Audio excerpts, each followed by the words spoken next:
കൂടുതൽ വാർത്തകളും വീഡിയോകളും കാണാൻ ഈ ചാനൽ സബ്സ്ക്രൈബ് ചെയ്യുക. കൂടെ ബെൽ ബട്ടൺ അമർത്തുക. Please subscribe our channel. നമസ്കാരം. എല്ലാ മാന്യ പ്രേക്ഷകർക്കും ജ്യോതിഷ വിശ്വാസികൾക്കും എന്നെ ഇഷ്ടപ്പെടുന്നവർക്കും ഏഷ്യ ലൈവ് ചാനലിലേക്ക് നിസ്സീമമായ സ്വാഗതം. നമ്മളൊക്കെ പറയുന്നത് ഒരു നാണയം കൊണ്ട് ധനവാനാകാം, കടം വീട്ടാം. പഴയ കാലത്തൊക്കെ പറയുന്നില്ലേ, ഞാൻ 1 രൂപ കൊണ്ടിറങ്ങിയ, ഒരു ചക്രം കൊണ്ടിറങ്ങിയ, 4 അണ കൊണ്ടിറങ്ങിയതാ, ഒരു അണ പൈസ എന്നൊക്കെ പറയത്തില്ലേ. എന്ന് പറഞ്ഞ പോലെ ഒരു നാണയം നമ്മൾ ഉദ്ദേശിക്കുന്ന കോയിൻ എന്നാണ്. കോയിൻ നമ്മളൊക്കെ പഴയ കാലത്ത് ചെയ്തിട്ടുള്ള, നിങ്ങളൊക്കെ നിങ്ങളുടെ മുത്തശ്ശിമാരോടോ അല്ലെങ്കിൽ പ്രായമുള്ള ആൾക്കാരോടോ ഒക്കെ ചോദിച്ചാൽ മതി. നമ്മൾ അരി ഇട്ട് വെക്കുന്ന കലം ഇന്നും ചാക്കിനകത്തല്ല മിക്കവാറും ഉള്ള. സാമാന്യം അറിവുള്ള വീട്ടുകാരും ഒക്കെ ഹൈന്ദവ സങ്കല്പത്തിലാണെങ്കിലും ക്രിസ്ത്യൻ സങ്കല്പത്തിലാണെങ്കിലും മുസ്ലിം സങ്കല്പത്തിലുള്ള ആൾക്കാരാണെങ്കിലും ഒക്കെ നമ്മൾ അരിക്കലത്തിനകത്ത് പഴയ കാലത്ത് ഇന്നത്തെ കാലത്ത് നാണയങ്ങൾ ഇട്ട് വെക്കുമായിരുന്നു. എന്തിനാണെന്നറിയാമോ? ഒരിക്കലും ആ വീട്ടിൽ അന്നം മുട്ടാതിരിക്കാൻ, ആഹാരം മുട്ടാതിരിക്കാൻ, പട്ടിണി ഇല്ലാതിരിക്കാൻ, ധനം ഉണ്ടാകാൻ. അല്ലേ? അരിക്കകത്ത് ഇന്നത്തെ കാലത്ത് എല്ലാവരും അരിപ്പെട്ടിക്കകത്ത് അല്ലെങ്കിൽ അരിക്കലത്തിനുള്ളിലാണ് പഴയ കാലത്ത് പൈസ സൂക്ഷിച്ചിരുന്നത്. അത് വീണ്ടും വീണ്ടും വീണ്ടും വീണ്ടും അത് വർദ്ധിച്ചുകൊണ്ടിരിക്കുമെന്നാണ് പറയുന്നത്. നിങ്ങൾ അരിക്കകത്ത് പൈസ ഇട്ട് നോക്കൂ, സംശയമില്ലാത്ത കാര്യമാണ്.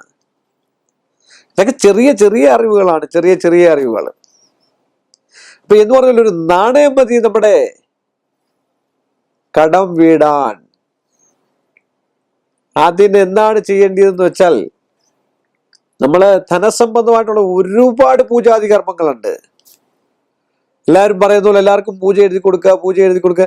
ആവശ്യമുണ്ടെങ്കിലാണ് പൂജ എഴുതി കൊടുക്കുക. ഒരു ശത്രുത ഉണ്ടെങ്കിലാണ് പൂജ എഴുതി കൊടുക്കുക. അതിന് അത്ര രൂപ ഇത്ര രൂപ എന്നുള്ള ഒരു നിഗമനമോ മറ്റു കാര്യങ്ങളൊന്നുമില്ല. പൂജാസാധനം നിങ്ങൾ വാങ്ങിക്കൊള്ളുക. എന്നെ സംബന്ധിച്ച് അങ്ങനെയാണ്. അല്ലെങ്കിൽ അതിനുള്ള പൈസ കൊടുത്തു വിടുന്നു, പൂജാസാധനം മേടിക്കാതെ. ചിലപ്പോൾ 10,000 ആയിരിക്കും, 15,000 ആയിരിക്കും, 17,000 ആയിരിക്കും, 20,000 ആയിരിക്കും, ഇങ്ങനെ ആയിരിക്കാം. എന്നെ സംബന്ധിച്ചോളം ഞാൻ ദക്ഷിണ ചോദിച്ചു മേടിക്കാറില്ല. മാന്യമായിട്ട് തരുന്നത്, മാന്യമായിട്ട് തരിക എന്നുള്ളത് നിങ്ങളുടെ കടമയാണ്. ഒരു രാത്രി ഉറക്കളയ്ക്കുന്നതിന് സന്തോഷപൂർവ്വം നിങ്ങൾ തരിക എന്നുള്ളത്, അത് എത്ര തന്നാലും വാങ്ങും. അതാണ് എൻ്റെയൊക്കെ ഉപജീവന മാർഗം. കഞ്ഞി കുടിക്കണ്ടേ? ഞങ്ങളും കഞ്ഞിയൊക്കെ കുടിക്കണ്ടേ? അപ്പോൾ ഇതെല്ലാം ഞാൻ പറഞ്ഞു തരുന്നില്ല. അപ്പം ഞങ്ങളൊക്കെ ഒന്ന് കഞ്ഞി കുടിക്കട്ടെ, അല്ലേ? അപ്പോൾ അതുകൊണ്ട് ഒരു നാണയം മതി നമ്മുടെ കടങ്ങളും മറ്റു കാര്യങ്ങളും ഒക്കെ വീടുവാനായിട്ട്. ധനധാന്യ അഭിവൃദ്ധി ഉണ്ടാകാൻ നാണയം ഏറ്റവും നല്ലതാണെന്നാണ് പറയുന്നത്. അതിനാണ് പൂജാവിധികൾ പറയുന്നത്. അതിനാണ് ഞാൻ പൂജയുടെ കാര്യം പറഞ്ഞു വന്നത്. അപ്പോൾ അതിന് ചേർന്നതായിട്ടുള്ള ഒരു നക്ഷത്രത്തിന് ഇപ്പൊ എല്ലാവരും പറയും ധന ആകർഷണ ഭൈരവ അല്ലെങ്കിൽ ധനസംബന്ധമായിട്ടുള്ള യന്ത്രങ്ങൾ എഴുതി അങ്ങ് കെട്ടിക്കഴിഞ്ഞാൽ ഉടനെ ധനമാകും. അങ്ങനൊന്നും ആകത്തില്ല. അതുപോലെ തന്നെ അശ്വാരൂഢം എഴുതി കെട്ടിക്കഴിഞ്ഞാൽ അങ്ങനെ ആകുന്നത്. അതേപോലെ രാജഗോപാലവശ്യം പല ആൾക്കാരും വിളിച്ചു ചോദിക്കുന്ന, എത്രയാണ് സാറേ അക്കൗണ്ടിൽ അയച്ചു തരാം, അങ്ങനെയാണ് ഇങ്ങനെയാണെന്ന്. അക്കൗണ്ടിന്റെ പരിപാടിയൊന്നും ഇല്ല എനിക്ക്. നേരവോ നേരിട്ട് വരിക. ഫോണിൽ കൂടെയുള്ള ജ്യോതിഷ സംബന്ധമായിട്ടുള്ള വിഷയവും ഇല്ല എനിക്ക്. ആവശ്യമുള്ള കാര്യങ്ങൾ, ജ്യോതിഷ സംബന്ധമായിട്ടുള്ള വിഷയങ്ങൾ സംസാരിക്കുമെന്നല്ലാതെ ജ്യോതിഷ പരിഹാരങ്ങളോ മറ്റു കാര്യങ്ങളോ ഒന്നും എനിക്കറിയില്ല അങ്ങനെ പറയാനായിട്ട്. അതുകൊണ്ടാണ് കേട്ടാ. മറ്റുള്ളവരുണ്ടായിരിക്കും, അതിനെക്കറിയേണ്ട കാര്യവുമില്ല. നേരിട്ട് വന്ന് അവരുടെ നിമിത്തങ്ങളും കാര്യങ്ങളും ഒക്കെ നോക്കി ഒരു രാശി എടുത്ത് നോക്കിയതിന് ശേഷം എത്ര മോശമായിട്ടുള്ള സിറ്റുവേഷനിൽ നിൽക്കുന്ന ആൾക്കാരാണെങ്കിലും അതിനൊരു പരിഹാരം കാണുക എന്നുള്ളതാണ്. അപ്പോഴായിരിക്കും ചിലപ്പോൾ പൂജ വേണ്ടിയത്. അപ്പോഴായിരിക്കും നമ്മളൊരു സാധനങ്ങൾ വാങ്ങാൻ പറയുന്നത്. ഇന്നത്തെ കാലത്ത് ഒരു 10,000-35,000 രൂപയില്ലാതെ ഒരു നല്ലൊരു പൂജയ്ക്കുള്ള സാധനം വാങ്ങാൻ പറ്റില്ല. അത് ഞാൻ എഴുതി കൊടുക്കാറേ ഉള്ളൂ. ഇല്ല എങ്കിൽ ഞാനൊന്ന് സഹായിച്ചു കൊടുക്കും, അത്രമാത്രം. പിന്നെ ദക്ഷിണയാണ്. ദക്ഷിണ ചോദിച്ചു മേടിക്കാറേ ഇല്ല. അത് ചില ആൾക്കാർക്കൊക്കെ മിഥ്യാബോധമുണ്ട്. ഞാൻ 5,000 മേടിക്കുന്നു, 10,000 മേടിക്കുന്നത് ഒന്നുമല്ല. അത് നിങ്ങൾ തരുവാണെങ്കിൽ ഞാൻ വെക്കും, വാങ്ങും. വാങ്ങത്തില്ല എന്ന് ഞാൻ പറയത്തില്ല. അത് സത്യസന്ധമായിട്ടുള്ള കാര്യമാണ്.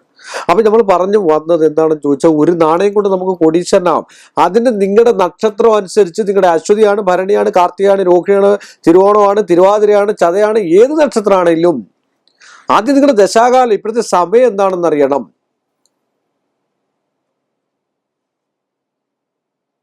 അതുപോലെ തന്നെ നിങ്ങളുടേതായിട്ടുള്ള കണ്ടകശനിയാണോ ഏഴരശനിയാണോ എന്നറിയണം. ഏത് സംഭവമാണ് നിങ്ങൾ യോജിക്കുന്നതെന്ന് അറിയണം. നമ്മൾ നല്ല കോച്ചിന് തണുപ്പുള്ള സമയത്ത് തണുത്ത വെള്ളം ആരെങ്കിലും കുടിക്കുക ഇല്ല. അപ്പോൾ ഒരല്പം ചൂടുവെള്ളം കിട്ടിയാൽ കൊള്ളാവുന്നില്ല. അപ്പൊ നമ്മുടെ സമയത്തിന്റെ അല്ലെങ്കിൽ അവരവരുടെ ഇഷ്ടം അനുസരിച്ചിട്ട് എനിക്ക് ചേരുന്ന സത്ത് നിങ്ങൾക്ക് ചേരുവോ? ചിലപ്പോൾ ചേർത്തേക്കാം എന്നേ പറയാൻ പറ്റുള്ളൂ, അല്ലെ? ബി പോസിറ്റീവ് രക്തമുള്ളവർക്ക് ബി പോസിറ്റീവ് ചേരത്തുള്ളൂ, എ പോസിറ്റീവ് ഉള്ളവർക്ക് എ പോസിറ്റീവ് ചേരത്തുള്ളൂ, നെഗറ്റീവ് ഉള്ളവർക്ക് എ നെഗറ്റീവ് ചേരുള്ളൂ എന്ന് പറഞ്ഞ പോലെ അതാത് സമയത്ത് അവരവരുടെ സമയം അനുസരിച്ച് അതിൻ്റെതായിട്ടുള്ള പൂജകളുണ്ട്. ഒരുപാട് ധനം ആർജിക്കാനുള്ള ഒരുപാട് പൂജകളുണ്ട്. ഇപ്പൊ നിങ്ങൾ പറഞ്ഞ ധന വശ്യമുണ്ട്, ജനവശ്യമുണ്ട്, സുദർശന വശ്യമുണ്ട്. സുദർശനം കൊണ്ട് ധനം ഉണ്ടാക്കാവുന്നതുകൊണ്ട്, അഘോരം കൊണ്ട് ധനം ഉണ്ടാക്കാവുന്നതുകൊണ്ട്, രാജഗോപാലം കൊണ്ട് ധനം ഉണ്ടാക്കാവുന്നതുകൊണ്ട്, മഹാലക്ഷ്മി യന്ത്രം കൊണ്ട് ധനം ഉണ്ടാക്കാവുന്നതുകൊണ്ട്. ഇതൊക്കെ ഉണ്ട്. ഇതൊന്നും അച്ചിൽ പതിപ്പിക്കുന്ന നക്ഷത്ര തകിടുകളല്ല വേണ്ടിയത്.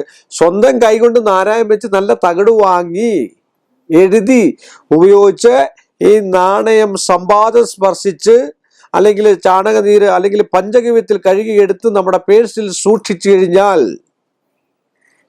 കോടികളൊന്നുമല്ല ഉണ്ടാക്കാമെന്ന് ഞാൻ പറഞ്ഞേ. ഒരു കാരണവശാലും ഒരു നഷ്ടം വരത്തില്ല, ഒരു കടം വരത്തില്ല, ഒന്നും വരത്തില്ല. ഒരു കോയിനാണേലും, ഒരു അഷ്ടലക്ഷ്മിയുടെ കോയിലാണേലും അഷ്ടലക്ഷ്മി മന്ത്രം ജപിച്ചു കഴിഞ്ഞാൽ നമ്മുടെ കയ്യിൽ ഉപയോഗിച്ചു കഴിഞ്ഞാൽ അത് എന്തൊക്കെ ഒരു ഫലമായിരിക്കും. ഒരു നാണയം പോലും അതിൽ നിന്ന് മാറിപ്പോകില്ല എന്ന് പറഞ്ഞുകൊണ്ട് ഈ ഒരു എളിയ മനുഷ്യന്റെ ഈ ഒരു ചെറിയ എപ്പിസോഡിലൂടെ അവസാനിപ്പിക്കുന്നു. വീണ്ടും നമ്മൾ തമ്മിൽ കാണുന്നവരെ എല്ലാ മാന്യ പ്രേക്ഷകർക്ക് എന്റെ നിശ്ചയവുമായ നന്ദിയും കടപ്പാടും. കൂടുതൽ വാർത്തകളും വീഡിയോകളും കാണാൻ ഈ ചാനൽ സബ്സ്ക്രൈബ് ചെയ്യുക. കൂടെ ബെൽ ബട്ടൺ അമർത്തുക. Please subscribe our channel.